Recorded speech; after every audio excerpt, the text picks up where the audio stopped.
Ay naku, bigla pang umulan. Buti na lang, pauwi na ako. Oh, may tumatawag ah. Hello? Hello po? Sino po ito? Ay po kuya, ako po yung tindera na pinagpaludan nyo kanina.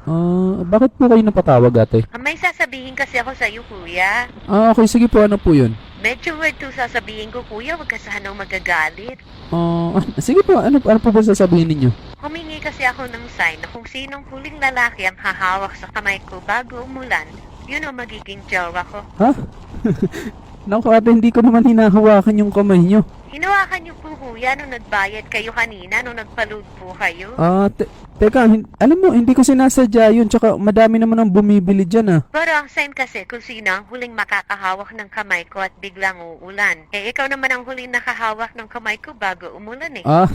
Naku ate, seryoso ba to? Baka nasasobrahan ka lang kakanood ng teleserye, tsaka hindi totoo yung mga ganung bagay. Pero parang nag-slow motion kasi kanina nung papalapit ka pa lang eh. Lalo na nung inalis mo na yung helmet mo. Ngayon lang ako nakaramdam ng ganito. Alam mo ate, hindi ko alam kung nagbibiro ka lang. Pero sorry, hindi na po ako pwede. Tsaka taken na po ako kaya malabo po yung iniisip mo. Wala namang problema sa akin kuya kahit taken ka na. So paano kung tayo pala talaga nakatakda, diba? Kasi ikaw yung nakahawak ng kamay ko bago umulan eh kahit napakainit naman kanina, diba? So ibig sabihin, yun na yung sign. Naku ate, medyo alanganin ako dyan. Lalo na di naman kita kilala talaga. Hindi ko nga nakita yung mukha mo kanina nung nagpa-load ako eh.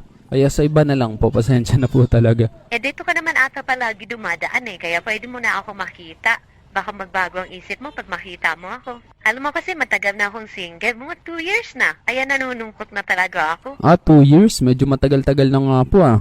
Bakit po ba kayo naghiwalay? Nagsawa na kasi sa akin. Ginamit lang ako ng ginamit. Binigay ko naman lahat, pati motor, mga pyesa, lahat ng kailangang i-upgrade sa motor niya, binigay ko.